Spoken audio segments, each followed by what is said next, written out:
जय गुरुदेव। स्वामी जी महाराज ने एक बार एक कहानी सुनाई।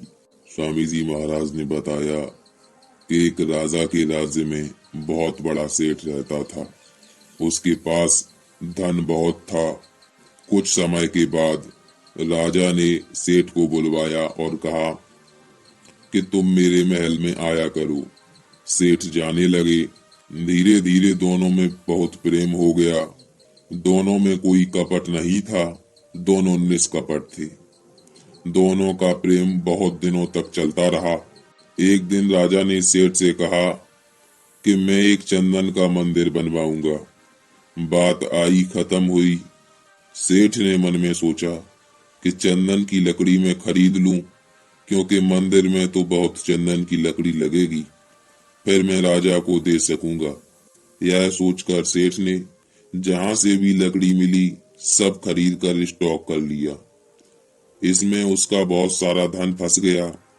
राजा ने फिर मंदिर की बात नहीं की। सेठ के मन में आया कि मेरा तो पैसा फंस गया और राजा मंदिर नहीं बना रहा है। इस बात को लेकर उसके मन में दरार पड़ी। ऐसी दरार पड़ गई कि दोनों एक दूसरे के जानी दुश्मन हो गए। राजा की समझ में नहीं आ रहा था कि बात क्या हो गई। वो एक महात्मा के पास गया। राजा ने सेठ की सारी बात महात्मा को बताई और पूछा कि यह दरार क्यों पड़ गई, ऐसा क्यों हुआ।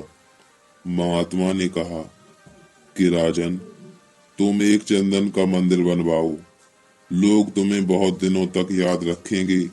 ऐसा भव्य मंदिर बनवाओ। राजा ने घोषणा किया कि चंदन का मंदिर बनवाऊंगा। चंदन की लकड़ी लेने के लिए राजा के आदमी चल पड़े तो लकड़ी केवल सेठ के यहाँ मिली। मंदिर का काम शुरू हो गया। सेठ की सारी लकड़ी मंदिर में लग गई। मंदिर तैयार हो गया।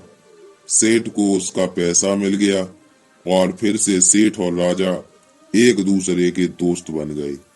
अब कोई बैर भाव उन दोनों के बीच नहीं रह गया।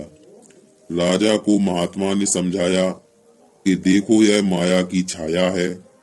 ये दोस्त दोस्त को अलग कर दे, मित्र मित्र, सहेली सहेली, नाते रिश्ते में खटाई डाल दे। पैसा मिल जाए तो सब दुश्मनी खत्म। स्वामी जी महाराज कहा करते थे कि देखो, इस पैसे की वजह से दोनों के बीच में कितनी दरार पड़ गई, पर महात्मा थे कि कैसे सबको खत्म कर दिया और दोनों फिर मिल गए। कहने का मतलब ये है कि निष्कपट रहें, कोई दुराव ना रहे तो दोस्ती निभ जाती है। जय गुरुदेव।